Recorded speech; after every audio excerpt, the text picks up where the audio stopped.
Assalamualaikum warahmatullahi taala wabarakatuh. Alhamdulillahirabbil wassalatu wassalamu ala asyrafil anbiya wal mursalin wa ala alihi wa sahbihi wa barik wassalim ajma'in. Alhamdulillah dapat kita bertemu dalam rancangan kelas online bersama saya Aizat Ismail.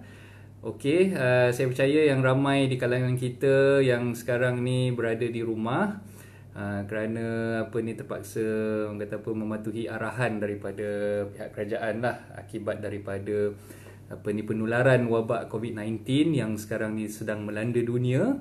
Okey, dan seperti mana yang saya telah war-warkan sebelum ini, insya-Allah bermula daripada hari ini saya akan cuba untuk memenuhi masa terluang tuan-tuan puan-puan semua yang sedang resah gelisah tak tahu apa yang akan berlaku selepas ni, yang mungkin sedang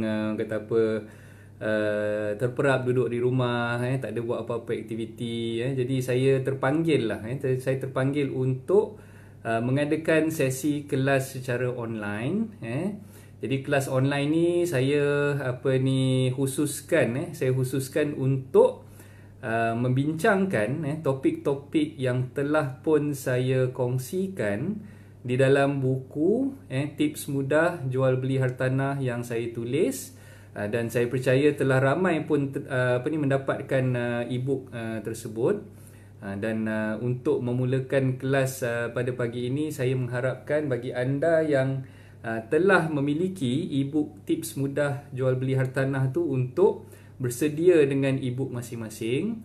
InsyaAllah saya akan kupas topik-topik daripada mula sampailah habis di dalam e-book tersebut. Okey, sebelum kita mulakan rancangan live ni, jadi saya harapkanlah agar siapa-siapa yang dah join, tu tolong sharekan, kongsikan rancangan live ni kepada rakan-rakan anda yang lain, supaya lebih ramai lagi yang dapat mengikuti rancangan live ni, dan kita belajar bersama dalam kelas online, membincangkan topik buku saya tips mudah jual beli hartanah. Okey, alright.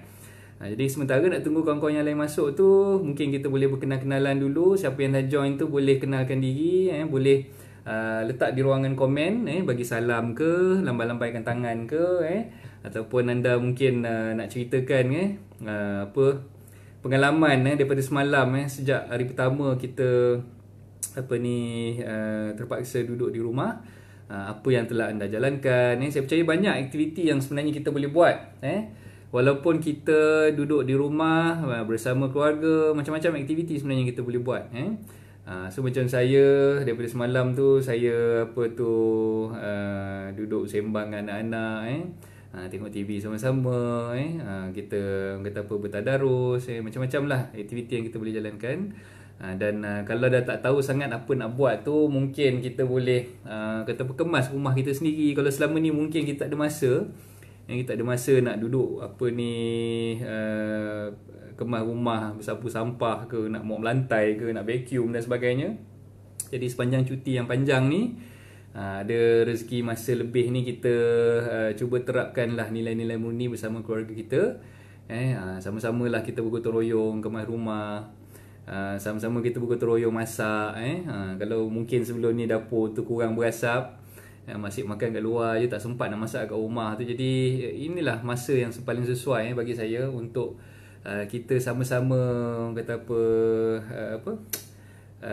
buatlah perkara-perkara yang kita tak sempat nak buat sebelum ni bersama keluarga kita. Alright.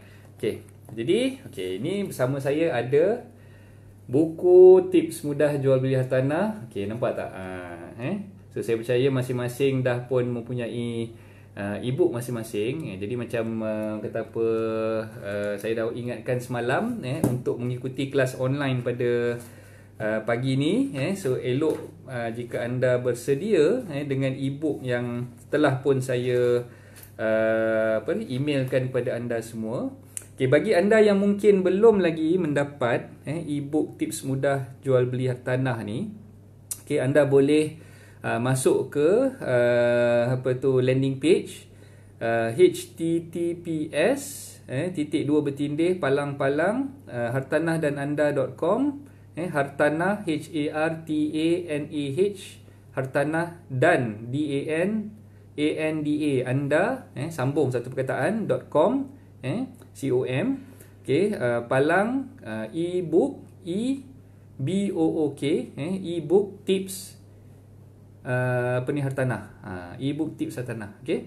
So kita dah war-warkan dah pun dalam FB page dan semualah social media Hartanah dan anda. Dalam FB page kita dah war-warkan, dalam kita punya Instagram kita dah war-warkan, dalam YouTube channel pun kita dah war-warkan. Jadi siapa-siapa yang masih lagi belum mendapatkan ebook saya, anda boleh masuk ke landing page tersebut dan dapatkannya secara percuma. Saya tak minta apa-apa bayaran. Dan setelah anda mendaftar tu, insya-Allah nanti saya akan emailkan kepada anda ebook tersebut. Jadi pastikan anda meletakkan maklumat yang tepat dan betul lah, nama, alamat email dan juga nombor telefon yang betul, sebab melalui email address yang anda letakkan di situ, itulah kami akan gunakan email address tersebut untuk menghantar ebook yang saya dah buat secara online tadilah. Jadi saya akan hantar melalui email masing-masing lah. Alright. So kita tengok siapa yang dah masuk. Cikgu Jamrus, alhamdulillah, terima kasih cikgu. Dah join pun, pusing-pusing dalam rumah, ke dapur je, usah nak naik badan macam ni. Itulah cikgu, bila duduk kat rumah ni tak ada buat apa-apa aktiviti, sebenarnya tak semestinya cikgu naik badan tu kan. Kalau kita duduk kat rumah, kita exercise selama ni, tak pernah pegang sabit, kita menyabit rumput kat depan ke kan. So benda-benda tu semua consider sebagai exercise lah. Tapi yelah, tak dinafikan bila duduk kat rumah ni, kadang-kadang makan tu terlebih kan. Bini masak sedap sikit tu, mulalah kat Yati tu kan, macam-macam dia masak tu. So mungkin dah rasa, kata tak selalu kita ada masa duduk bersama dekat rumah. Jadi bila sekali-sekala duduk berkumpul ramai-ramai satu family tu, mulalah yang si isterinya tu mungkin rajin memasak, yang suaminya mungkin sebelum ni tak pernah turun ke dapur tolong isteri memasak, dan macam-macam lagi lah. Jadi sebab tu saya fikir masa yang paling sesuai untuk saya buat siaran live pada pagi ni adalah pukul 10 pagi. Sebab saya faham so mungkin siaran live ni tak berapa lama, kita buat lebih kurang dalam setengah jam je. Sebab lepas ni mungkin start pukul 11 tu dah mulalah masing-masing dah sibuk nak masak. Ada yang mungkin nak mulakan orang kata mengemah rumah dan sebagainya kan. Jadi itulah antara faktor kenapa saya pilih pada pukul 10 pagi untuk kita mulakan siaran live kita pada pagi ni. Alright? Jadi so masing-masing dah ready dengan ebook saya. Kita mulakanlah sesi kelas online. Jadi saya ingatkan lagi sekali, kalau ada apa-apa soalan yang anda ingin utarakan, please teruskan. Anda type aja soalan tu, anda hantar kepada saya, insya-Allah saya akan cuba jawab satu persatu. Dan kita tak payah nak tunggu sampai kelas online ni dah habis baru anda nak tanyakan soalan lah. Jadi anytime, bila-bila rasa nak tanya soalan tu, teruskan. Teruskan saja. Alright. Hasrul Hartanah pun dah join. Terima kasih Hasrul. Aklil Hakim. Terima kasih Hakim. Siapa-siapa yang dah join ni tolong sharekan. Sharekan bagi ramai lagi yang boleh mengikuti siaran live saya pada pagi ni. Alright. So kita terus ke ebook saya. Kalau anda boleh buka ebook tu, Mukadimah ni tak payahlah nak ni sangat. Biodata penulis ni tak payahlah nak ceritakan sangatlah biodata saya. Ke ada yang nak tahu pasal biodata saya? Boleh baca sendirilah kot. Biodata tu boleh tengok sendiri, saya ni berasal daripada mana, sekolah kat mana, ambil degree kat mana, pernah berkhidmat dekat firma mana, semua tu ada dalam bahagian biodata penulis.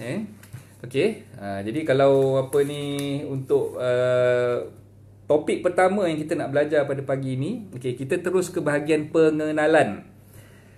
Pengenalan semua ada masing-masing ada ebook masing-masing. So kita tengok kat bahagian pengenalan. Taufik, Waalaikumsalam. Baik-baik, alhamdulillah. Khabari waras. Taufik. Get ready dengan ebook masing-masing. Tengok muka surat 6 muka surat 6 bahagian pengenalan. So dalam muka surat 6 bahagian pengenalan tu saya dah tulis ebook ni adalah bertujuan untuk memberi tips dan panduan mudah kepada anda yang ingin mengetahui tata cara serta prosedur jual beli hartanah di Malaysia. Jadi mungkin bagi saya ebook ni adalah saya cuba bila nak tulis ebook ni, saya cuba menggunakan bahasa yang paling mudah. bahasa yang paling mudah untuk difahami, dan juga terma-terma yang saya gunakan tu adalah terma-terma yang bagi saya tak begitu sukar untuk telan lah. Maknanya terma yang digunakan tu saya cuba gunakan bahasa yang paling mudah. Dan dalam masa yang sama kita orang kata apa, buat e-book ni macam e-book yang sesuai untuk semua golongan, daripada mungkin yang baru berjinak dalam bidang hartanah, yang mungkin tak pernah beli rumah, yang mungkin tak pernah jual rumah, untuk ejen-ejen hartanah. Ejen hartanah ni mungkin ada yang mungkin baru lagi dalam bidang hartanah ni, ataupun mungkin mereka yang dah lama dalam bidang hartanah tapi masih lagi tak berapa faham prosedur-prosedur yang berkenaan dengan prosedur jual beli hartanah tu lah. Okey. Jadi bila saya tulis e-book ni, saya fikir lebih mudah untuk saya pecahkan e-book ni kepada 3 peringkat, 3 tahap. Tahap yang pertama, sebelum kita nak jual rumah. Okey, sebelum kita nak jual rumah, apa yang kita perlu faham, dan apakah langkah-langkah yang perlu kita ambil sebelum kita decide ataupun sebelum kita orang kata apa, meneruskan dengan tindakan menjual rumah kita. Okey, itu yang pertama. Yang kedua, saya pecahkan pula kepada ketika nak jual rumah. Okey, so ketika nak jual rumah ni, apa yang anda perlu lakukan? Okey, so maknanya kalau misal kata anda mungkin baru lagi, tak pernah lagi jual rumah. Okay, anda tak tahu selok-belok macam mana cara nak jual rumah, macam mana cara nak berurusan dengan ejen hartanah, macam mana cara nak berurusan dengan peguam, macam mana bagi anda yang nak beli pula rumah, macam mana cara nak dapatkan pinjaman daripada bank, dan orang kata apa, urusan-urusan pelantikan pelantikan ejen, pelantikan peguam tu macam mana caranya. Okay, so dalam topik yang kedua tu kita akan ceritakan tentang ketika anda nak jual rumah, apakah langkah-langkah yang perlu anda ambil. Okay. Yang ketiga, yang terakhir sekali, saya akan ceritakan selepas anda dah jual rumah. Okay, selepas anda dah jual rumah, apa yang anda perlu buat. Okay, so maknanya bila dah jual rumah tu nanti, okay, apakah prosedur-prosedur yang dibuat oleh peguam. So langkah-langkah yang peguam akan ambil untuk meneruskan sehinggalah pembeli tu dapat kunci rumah. Dan anda sebagai penjual akan menyerahkan kunci rumah tu kepada bakal pembeli anda. Okey, so itulah topik-topik yang saya sentuh, yang saya pecahkan kepada 3 bahagian dalam e-book ini. Okey, dan kalau kita tengok dalam bahagian pengenalan ni juga, saya ada nyatakan sebelum nak jual rumah tu, kita kena faham prosedur. Kalau misal kata rumah yang kita nak jual tu dah ada geran, dah ada geran maknanya dah ada dia punya individual title lah. Maknanya geran individunya untuk tanah ataupun rumah tu dah ada.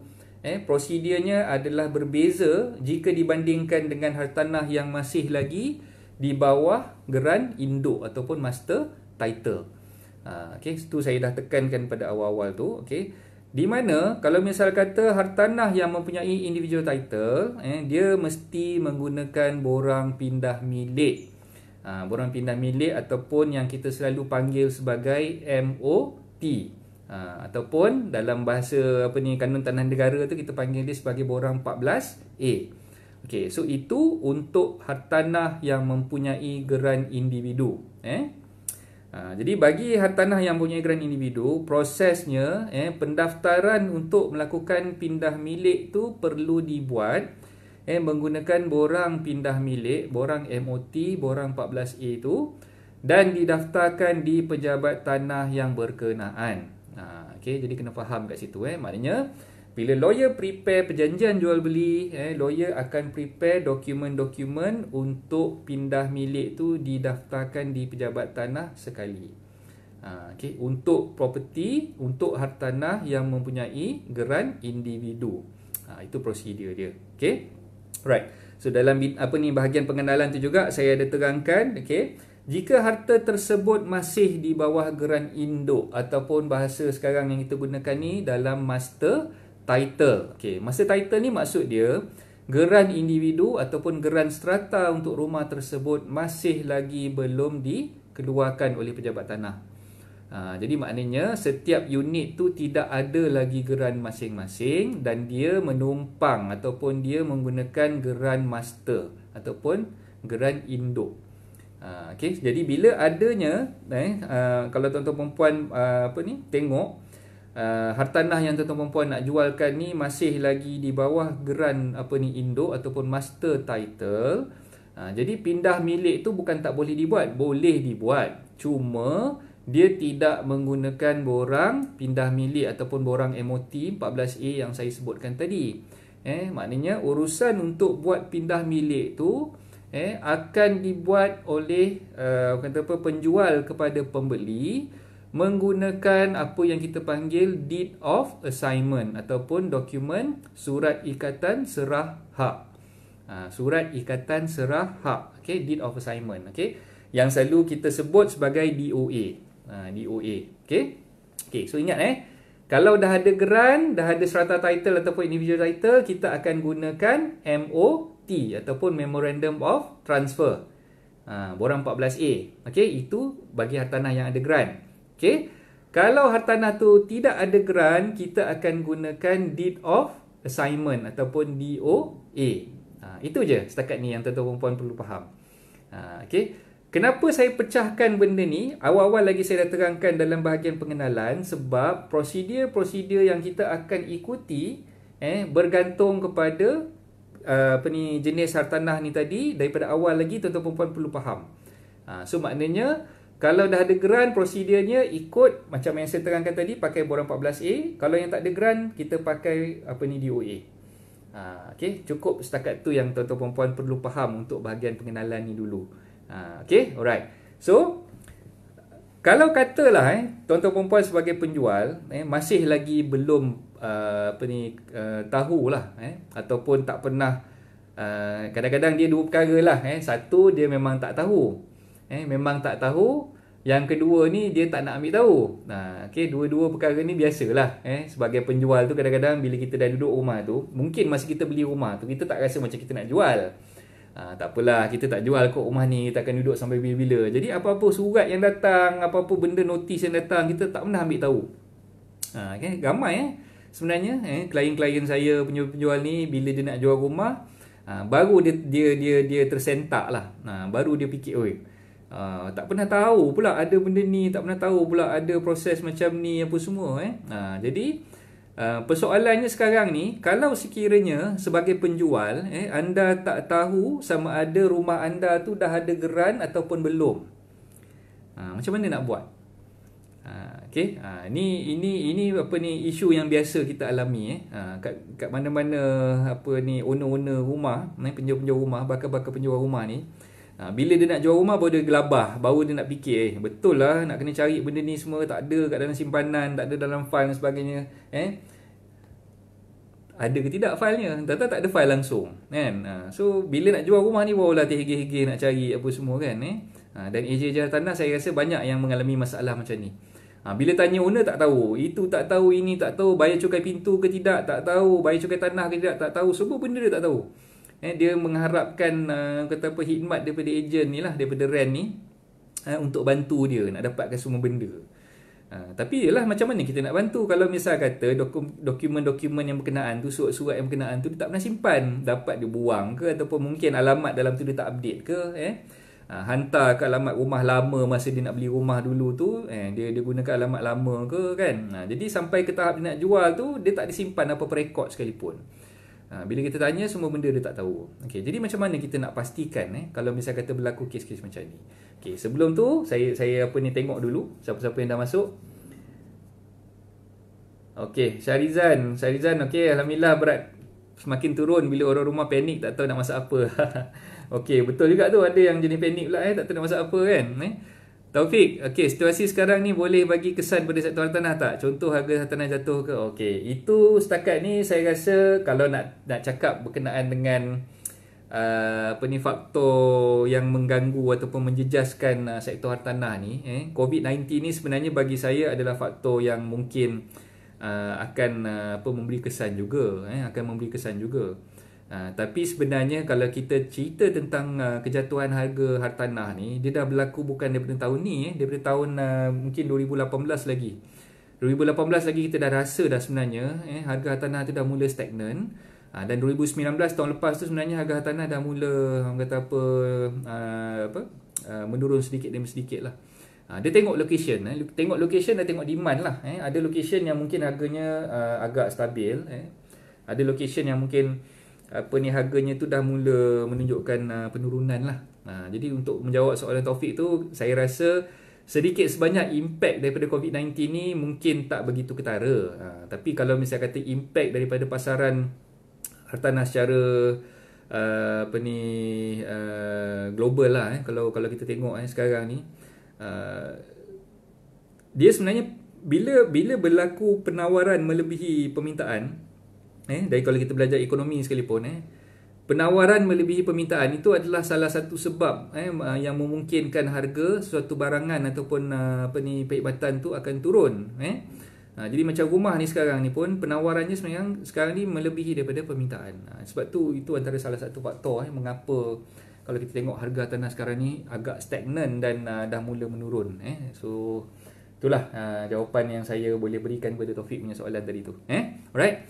So kita sambung balik. Jadi bagi siapa-siapa yang menghadapi masalah, dia tak tahu jenis rumah dia ni ada geran serata ke ataupun tidak ada geran serata ke. Jadi nasihat saya yang pertama, tuan-tuan perlulah bertanyakan kepada siapa?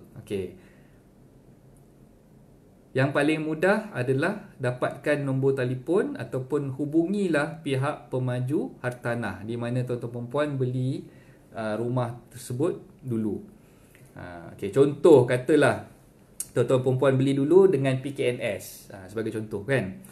So bila kita nak check sama ada geran individu tu dah keluar ke belum, jadi kita cuba hubungi pihak PKNS untuk dapatkan pengesahan status. Call je dulu, telefon je dulu, dapatkan pengesahan status tu daripada pemaju yang berkenaan. Kalau katalah pemaju tu dah tak wujud, kita cari-cari nombor telefon dia tak jumpa, ataupun kita tengok dalam SNP tu alamat dia tu alamat yang lama, dah tak pakai dah alamat tu, pergi pejabat dia pun dah tutup dah pejabatnya, macam mana kita nak buat? Kalau berlaku hal-hal sedemikian, kalau tuan-tuan perempuan rumah yang tuan-tuan perempuan tengah nak jual tu ada JMB ataupun ada management corporation, cuba dapatkan maklumat yang berkenaan tu daripada JMB ataupun management corporation. JMB ataupun management corporation ni biasanya untuk rumah-rumah yang high rise lah ataupun rumah-rumah apartment. So cuba communicate, contact balik dengan JMB, contact balik dengan management corporation untuk dapatkan pengesahan sama ada geran serata untuk rumah ataupun geran individu untuk rumah tuan-tuan perempuan tu dah dikeluarkan oleh pejabat tanah ataupun belum.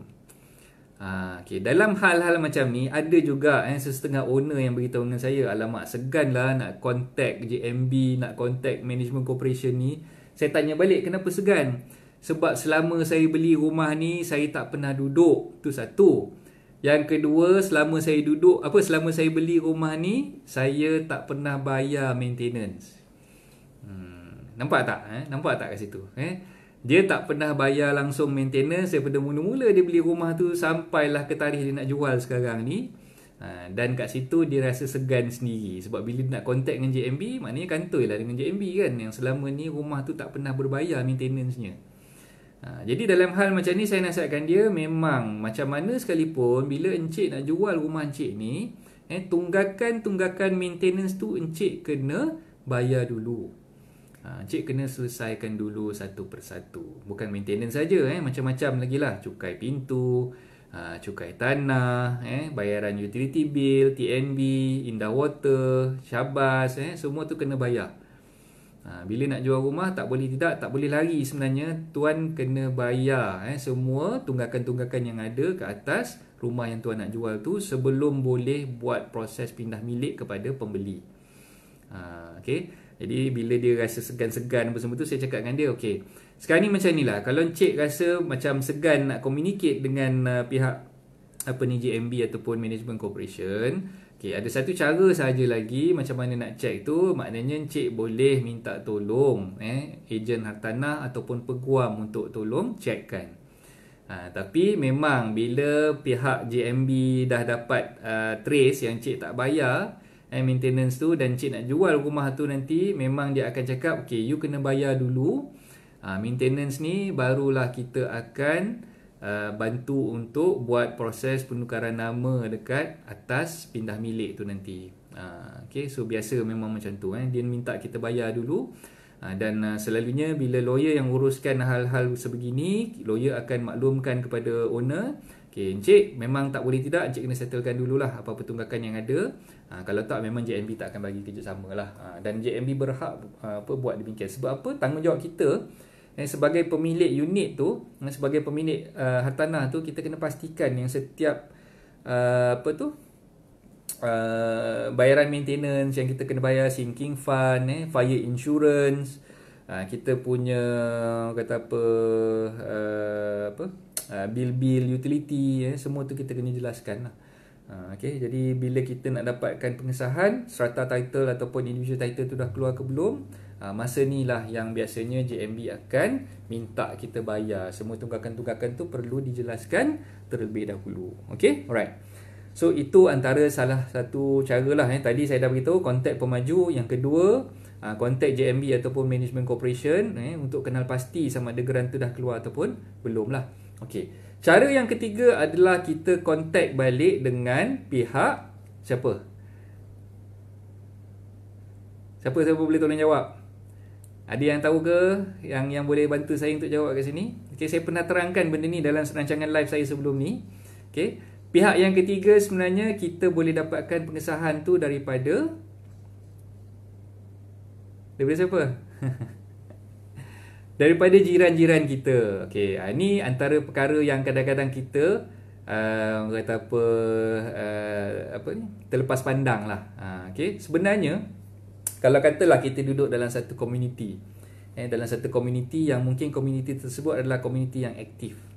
Okay, dalam komuniti yang aktif tu biasanya lah kita duduk dalam satu kawasan tu, ada WhatsApp group ataupun ada group Telegram. Ada setengah-setengah kawasan tu dia ada dia punya community punya Facebook page. Jadi nak mudah eloklah kalau kita join community punya group ni tadi. Kita join community punya group dan kita boleh bertanyakan soalan tu dengan ahli-ahli community tersebut. Ataupun anda boleh je pergi je rumah jiran-jiran, kontak jiran-jiran yang berdekatan, cuba tanya dengan mereka sama ada rumah mereka ni dah keluar geran strata ataupun belum, ataupun dah keluar geran individu ataupun masih lagi belum. Okey, jadi kebanyakan daripada neighbor-neighbor kita ni, kita mungkin berada dalam keadaan sedikit alpa lah, tapi kita tak boleh nak menyamakan diri kita dengan orang lain. Mungkin orang lain ni dia jenis proaktif.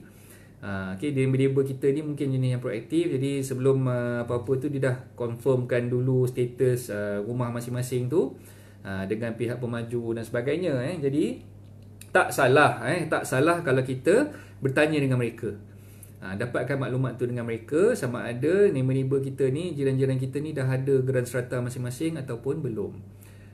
Jadi kalau katalah dalam satu kawasan perumahan tu biasanya geran individu ataupun geran strata tu dikeluarkan mengikut fasa, mengikut blok.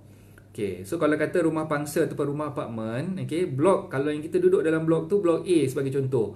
Jadi, kebiasaannya pejabat tanah dia akan keluarkan geran mengikut blok. So maknanya satu blok A tu dah keluar geran. So kalau katalah mungkin kita duduk kat blok C, janganlah kita tanya dekat blok lain, kita tanya blok kita sendiri. Community untuk blok C tu, dah tanya dengan neighbor-neighbor jiran sebelah tu untuk blok C tu dah ada belum gerannya. Kalau kita tanya dengan blok A, mungkin blok A dah keluar dulu, blok C ni mungkin keluar lambat. Jadi no point juga kalau kita tanya dengan blok A punya penduduk kan. Jadi kita tanya blok yang sama dengan kita. Ataupun mungkin fasa, kalau kita duduk rumah teres ataupun rumah landed ni, kita tanya jiran-jiran yang duduk dalam fasa yang sama. Dalam fasa yang sama. Kalau misal kata fasa yang berlainan tu, mungkin dia punya geran tu keluar lambat ke ataupun awal daripada kita kan. Jadi kita nak tanya tu, elok kita tanya jiran-jiran yang berada dalam fasa yang sama. Okay, alright. Ni baru bab pengenalan ni. Baru bab pengenalan. Banyak lagi ni, ada berapa pages lagi ni. So memang saya tak berniat nak habiskan satu buku ni dalam siaran live saya pada hari ni. So macam kita beritahu tadi, siaran live ni kita akan buat secara kerap. Kelas online ni kita akan buat secara kerap. Okey, ada yang tanya saya, apa ni, rancangan live macam biasa yang saya buat pada waktu malam tu ada ke tidak? Jadi bila saya dah buat kelas online pada waktu siang ni, malam kita tak akan adakan lagi lah FB live macam biasa. Okey. Jadi sepanjang tempoh kita pergerakan terhad ni, pergerakan terkawal ni, kita duduk kat rumah ni, saya hanya buat siaran kelas online pada waktu siang sahaja. Jadi pada waktu malam, minta maaf banyak lah siapa-siapa yang mungkin tak berkesempatan tu, boleh rewind je lah balik. Malam nanti kalau baru nak buka kelas online ni, just rewind je lah balik, tengok balik rakaman apa yang saya dah buat secara live ni lah. Okay. Dan start daripada minggu ni memang kita tak akan buat siaran live pada waktu malam. Kita akan buat siaran live untuk waktu siang sahaja. Kelas online yang kita akan buat ni secara berkala lah, berkala. Okey. Bila saya cakap berkala tu, maknanya kita cuba nak habiskan satu buku ni. Satu buku ni kita cuba nak habiskan dalam tempoh 14 hari kita duduk berkampung kat rumah ni lah. Kan? InsyaAllah saya rasa kita boleh habiskan. Jadi topik-topik yang ada dalam buku ni pun bagi saya taklah banyak sangat. Dan kalau anda ada apa-apa pertanyaan, ada apa-apa persoalan, insyaAllah saya boleh cuba jawabkan lah. Okay. So tadi tiga-tiga perkara tadi tu kita cubalah tanyakan dengan developer, tanyakan dengan JMB, tanyakan dengan jiran-jiran tetangga. Okay, alright. So tu antara cara macam mana kita nak kenal pasti sama ada geran individu untuk rumah kita tu dah keluar ataupun belum. Okey.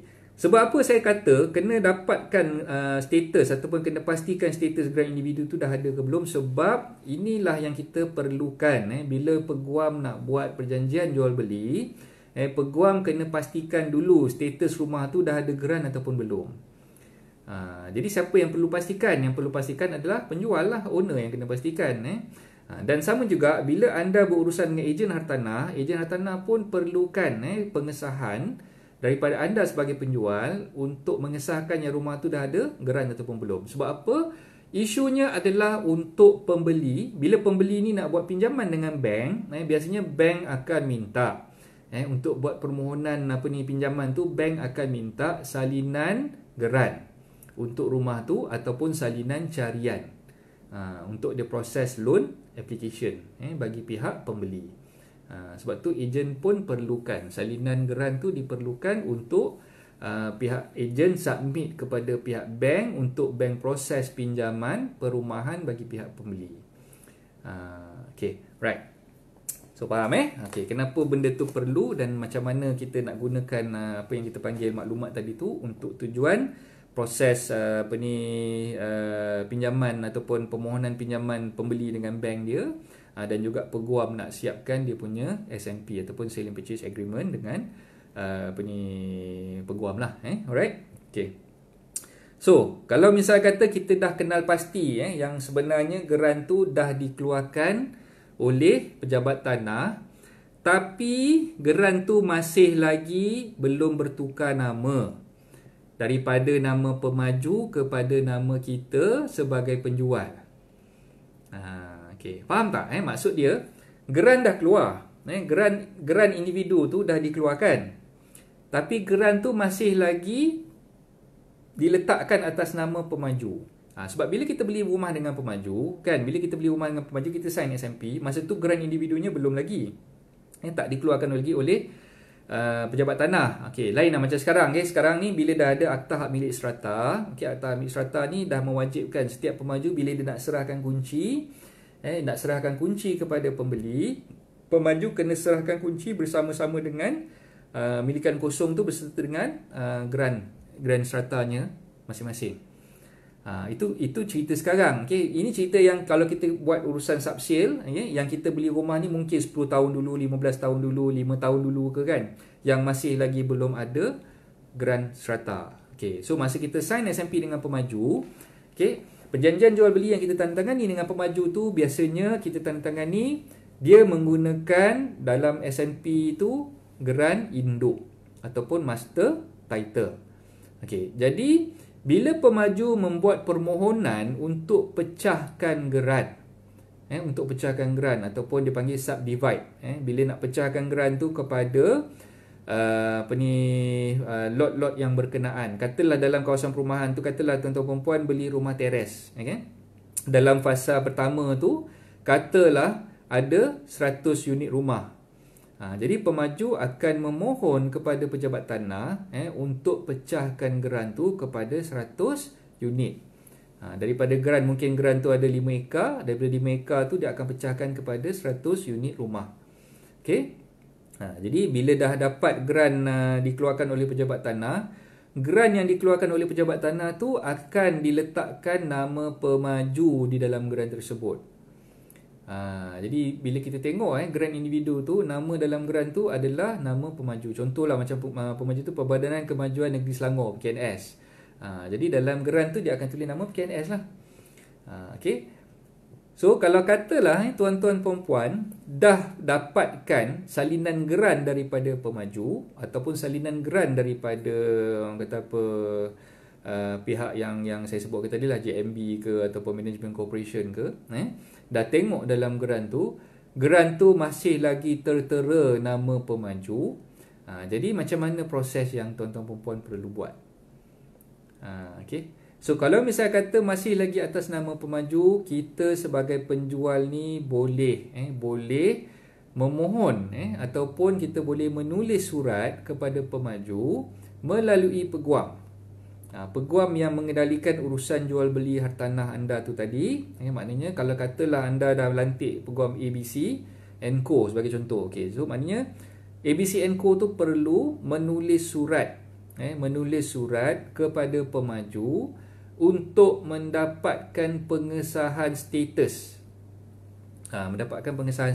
Okay? Ataupun dalam bahasa undang-undangnya kita panggil untuk mendapatkan confirmation letter, surat pengesahan status daripada pemaju. Faham tak? Okay, so saya harap semua faham lah apa yang saya terangkan ni. Saya cuba terangkan dengan bahasa yang paling mudah ni tau. Kalau tak faham boleh tanya saya. Okay, kalau tak faham boleh tanyakan soalan tu. Okay, Muhammad Amirul Aizat. Okay, best. Okay, terima kasih Amirul dah join. Okay, Zul Hairul Ayub, Cik Zul pun dah masuk. Okay, terima kasih Cik Zul join. Alright, so bila kita dah terima je makluman daripada penjual, sebagai peguam biasanya peguam akan terus menulis surat untuk dapatkan confirmation letter daripada pemaju terlebih dahulu untuk mengesahkan sama ada pemaju bersetuju untuk buat pindah milik secara direct transfer, pindah milik secara terus daripada pemaju kepada pembeli yang baru. Maknanya dia bypass nama penjual tadi. Jadi proses ni kita panggil dia proses direct transfer.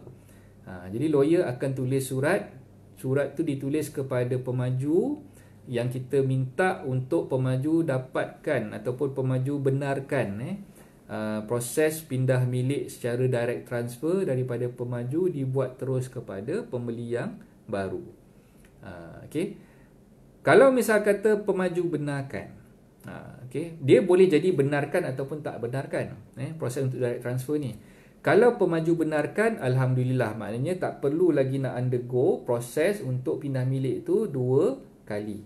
Maknanya daripada pemaju tak perlu nak pindah milik kepada penjual sebagai pemilik pertama, daripada penjual sebagai pemilik pertama pindahkan pula kepada pembeli yang baru sebagai pemilik yang kedua. Jadi proses untuk tu kita tak perlu nak ni, kita skipkan nama penjual tu, kita skipkan terus daripada nama pemaju kepada nama pembeli yang kedua ni tadilah, pembeli yang baru tu. Itu yang kita panggil proses untuk direct transfer. Okay. Kalau sekiranya pemaju tak benarkan, dalam setengah kes tu memang pemaju, bukan semua pemaju akan benarkan proses direct transfer dibuat. Dan ada setengah pemaju yang mana dia tidak benarkan proses untuk buat direct transfer dan kena buat proses yang kita panggil double transfer. Okay, faham beza dia? Direct transfer, direct daripada pemaju kepada pembeli yang pertama. Okey, itu proses pemaju pada pembeli yang kedua, itu proses untuk direct transfer. Okey. Kalau pemaju tak benarkan untuk buat proses direct transfer, kena buat double transfer. Jadi double transfer tu kena buat 2 kali lah. 2 kali. Maksud dia, daripada pemaju kena transferkan dulu property itu kepada pembeli yang pertama, iaitu penjual dalam kes ni. Okey. Kemudian daripada pembeli yang pertama kena transfer pula kepada pembeli yang kedua. So kena 2 kali transfer, pindah milik yang pertama dengan pindah milik yang kedua. Okey, itu kalau misal kata pemaju tak benarkan buat direct transfer. So kena buat double transfer. Okey, kat mana proses-proses double transfer ni biasanya berlaku? Okey. Sekiranya dia biasanya berlaku sekiranya pertama, geran individu ataupun geran strata tu telah lama dikeluarkan oleh pejabat tanah. Katalah sekarang ni tahun 2020, geran individu tu dah dikeluarkan sejak tahun 2016 ataupun 2015, dah 5 tahun sebelum ni dah keluar. So biasanya dalam kes-kes yang macam tu, bila geran dah lama dikeluarkan oleh pejabat tanah, biasanya pemaju tidak membenarkan proses direct transfer dibuat. Maknanya kena buat proses pindah milik tu 2 kali, kena buat double transfer. Okey, itu yang pertama. Okey, yang kedua, sekiranya terdapat sekatan kepentingan di atas geran tersebut. Okey, sekatan kepentingan ni maksud dia ada konsen ataupun kebenaran pindah milik yang perlu diperolehi oleh penjual sebelum boleh pindahkan rumah tu kepada pembeli. Okey, kalau kita tengok dalam geran tu, di bawah bahagian sekatan kepentingan tu dia tulis macam ni. Tanah ini tidak boleh dipajak, digadai, dipindah milik melainkan dengan kebenaran pihak berkuasa negeri. Maksud dia, kita kena dapatkan kebenaran ataupun konsen daripada pejabat tanah ataupun pihak berkuasa negeri terlebih dahulu. Tu yang ada setengah orang panggil Exco punya konsen, setengah panggil Land Office punya konsen. Benda yang sama lah sebenarnya. Kena dapatkan kebenaran pindah milik daripada pejabat tanah terlebih dahulu. Jadi bila dalam kes-kes yang macam ni, kebiasaannya pemaju dia kata, okey, look, sekarang ni kami pemaju dah dapatkan konsen daripada pejabat tanah untuk transfer kepada nama penjual. Ini yang kita panggil istilahnya sebagai blanket consent. Blanket consent. Jadi bila pemaju dah dapatkan blanket consent atas nama penjual ataupun dalam istilah yang sekarang ni kita gunakan ni sebagai pembeli yang pertama. So blanket consent dah dikeluarkan oleh pejabat tanah untuk pembeli yang pertama. Jadi pemaju dia agak reluctant, agak sukar untuk membenarkan proses direct transfer tu dibuat disebabkan kenapa? Disebabkan oleh pemaju perlu memohon untuk membuat proses yang dipanggil batal ganti. Batal ganti. Okey? Macam-macam istilah baru keluar ni kan.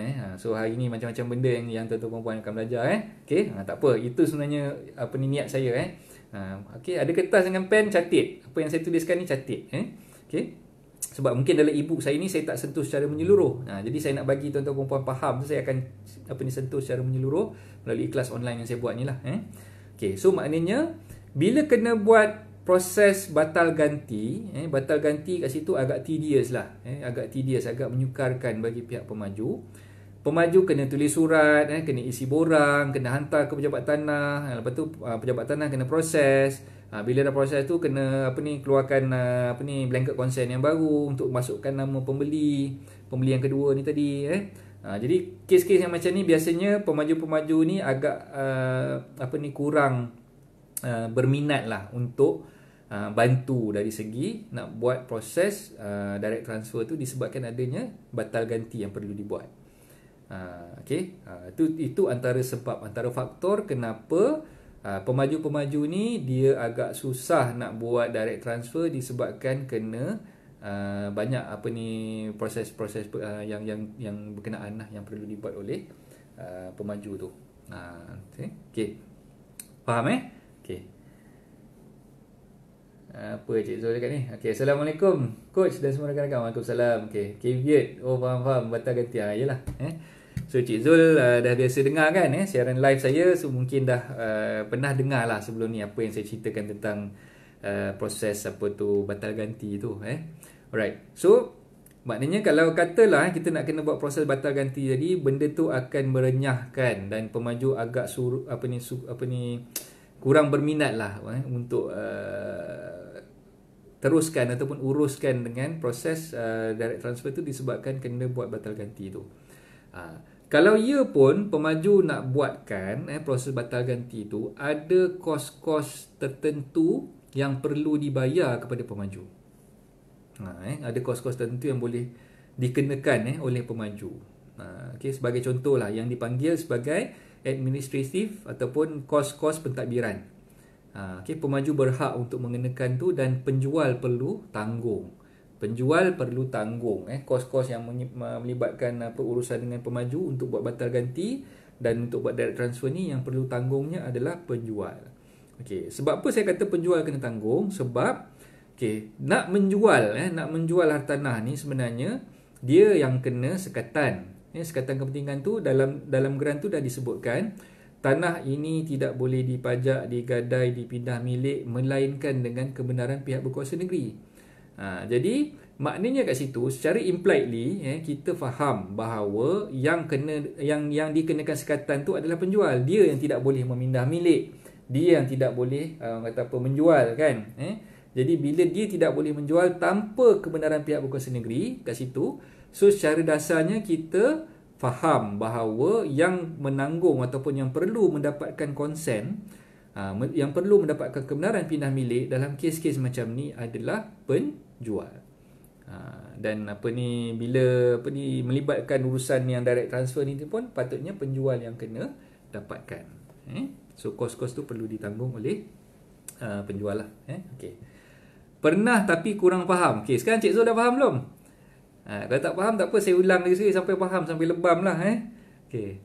So saya harapkan apa yang saya terangkan tadi tu dah memberi penjelasan yang terang lah dengan konsep yang saya sebutkan tadi tu, direct transfer dengan double transfer. Okay, alright. So ada siapa-siapa yang mungkin nak tanyakan soalan? Okay, saya buka pertanyaan kepada masing-masing. Siapa-siapa yang nak bertanya tu boleh teruskan bertanya, insyaAllah saya cuba jawab lah. Okay. So masing-masing ada kat mana ni? Ada kat rumah ke? Ataupun mungkin tengah nak pergi pasar beli barang ke apa ke? Pasar apa dah pukul 11 ni? Pergi pasar biasa pagi-pagi pukul 8 dah pergi pasar kan? So kalau boleh elakkan lah. Sekarang ni pun banyak perkhidmatan menghantar barang ke rumah. Semalam saya tengok dalam grup Telegram macam-macam. Yang promote hantar barang basah ada, yang promote hantar ikan ada. Just call je, kita order je ikan apa nak, nanti dia akan hantarkan ke rumah, macam-macam. Jadi itulah kadang-kadang kata hal-hal yang berlaku ni ada hikmahnya. Ada hikmahnya. Kalau dulu mungkin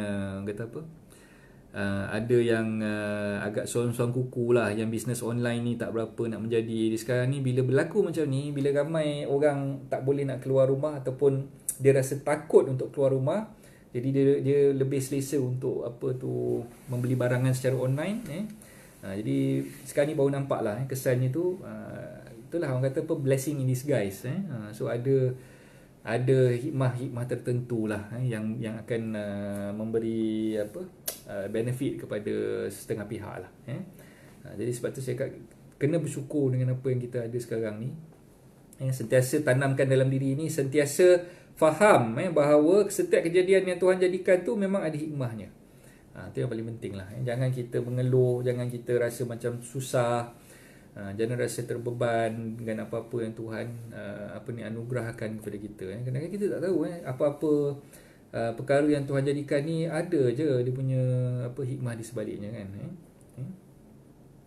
Jadual kelas ni macam mana coach? Okay, macam saya beritahu, jadual kelas ni saya akan cuba buat setiap hari pada pukul 10 pagi. Jadi setakat ni hari yang pertama lah kita buat kelas ni. Jadi esok kalau misal kata kita akan buat kelas sambungan ni untuk topik-topik yang seterusnya yang saya akan kongsikan berdasarkan daripada ibu saya ni, kita akan buat pada 11 pagi lah, pukul 10 lah. Jadi kelas malam macam biasa dah tak ada dah.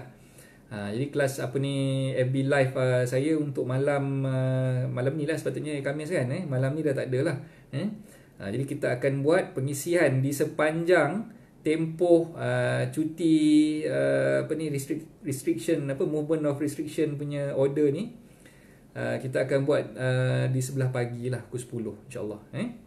Kalau ada lagi kelas, saya nak share link kat kawan brand saya. Okay, saya sentiasa war-warkan dalam saya punya FB page Hartanah dan Anda, dan juga dalam personal Facebook saya lah, Zack Isaac tu. Jadi kalau buat sementara ni memang saya boleh bagi assurance, insyaAllah setiap pagi kalau ada apa-apa masalah yang saya tak boleh nak ke udara secara live tu, nanti saya akan maklumkan, saya akan beritahu. Tapi setakat ni memang saya plan di sepanjang cuti 14 hari ni, tiap-tiap hari saya akan ke udara untuk membincangkan topik-topik yang saya kongsikan di dalam buku e-book saya tu. Okay, alright. So faham setakat ni? Faham ke faham? Okay. So best ke best kita buat kelas online macam ni? Rasa seronok kan? Dekat rumah tak ada buat apa-apa, sekurang-kurangnya adalah benda yang kita nak buat, aktiviti kan. Kalau daripada kita kata apa, mulakan pagi tu dengan macam-macam perkara yang kata apa, sebelum ni kita tak sempat nak kemas rumah ke, nak buat apa-apa benda bersama keluarga kan. So kali ni kita dah ada banyak masa ni, kita buatlah aktiviti yang bermanfaat bersama keluarga kita. Okay, so itu saja. Okay, hari ni baru cerita pasal topik pengenalan. Topik pengenalan. Okay, untuk hari yang pertama kita buat kelas secara online. Jadi macam yang saya beritahu tadi, saya tak nak ambil masa tuan perempuan lama-lama. Saya faham lepas ni yang mak-mak semua dah sibuk nak ke dapur, nak masak. Yang bapa-bapa mungkin dah mula nak kena kemas rumah ke, ada yang mungkin nak kena sidai kain ke. Okey, tu biasa tu rutin-rutin harian saya. Basuh kain, sidai kain. Saya ni suami misali. Sebab tu suka buat-buat kerja, bantu isteri saya kan. So kejap lagi dia dah panggil saya untuk tolong dia kat dapur tu.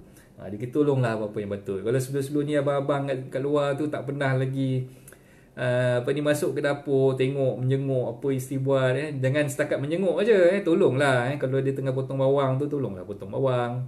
Kalau dia tengah kata basuh sayur ke, basuh ayam tu, tolonglah kan. Nanti yang nak makan pun kita juga kan. Okay, jadi cukuplah setakat hari ni. Jadi kita dah belajar macam-macam juga hari ni berkenaan dengan perbezaan properti yang ada grant dengan properti yang tak ada grant. Okay, jadi kalau properti yang belum ada grant tu, macam mana kita nak dapatkan maklumat, nak mengesahkan status sama ada hartanah tu dah ada grant individu ataupun tidak. Dan kalau yang dah ada grant individu masih lagi atas nama pemaju, macam mana kita nak buat? Kita nak dapatkan surat confirmation letter daripada pemaju untuk menentusahkan sama ada boleh ataupun tidak pemaju buat direct transfer ataupun kena buat double transfer. Dan insyaAllah banyak lagi perkara-perkara lain yang kita akan sentuh dalam kelas online kita untuk hari-hari berikutnya.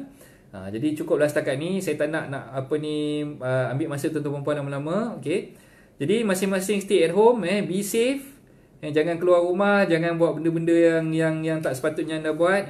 Sekarang ni undang-undang dah dikuatkuasakan. Kalau misal kata didapati anda keluar tanpa alasan yang kukuh, tak mematuhi perintah kawalan terhad ni, perintah dipanggil restrictive movement ni, so movement restriction ni, jadi kalau misalnya kata anda tidak mematuhi arahan-arahan yang telah diberikan, anda boleh ditangkap dan dipenjarakan. Okay, so 14 hari je, 14 hari je duduk rumah, macam-macam perkara yang kita boleh buat, dan insyaAllah kita akan teruskan.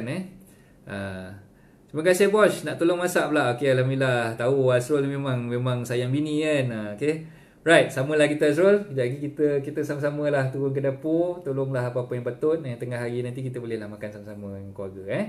Alright, so saya doakan anda semua berada dalam keadaan sihat walafiat. Jangan nakal-nakal. Buat perkara yang kata apa, bermanfaat sepanjang duduk di rumah ni. Patuhilah undang-undang, dan kita sama-sama doakan supaya negara kita dan seluruh dunia dapat insya-Allah bebas daripada wabak coronavirus ni. Okay, alright, so kita jumpa lagi esok insya-Allah. Okay, assalamualaikum, bye bye.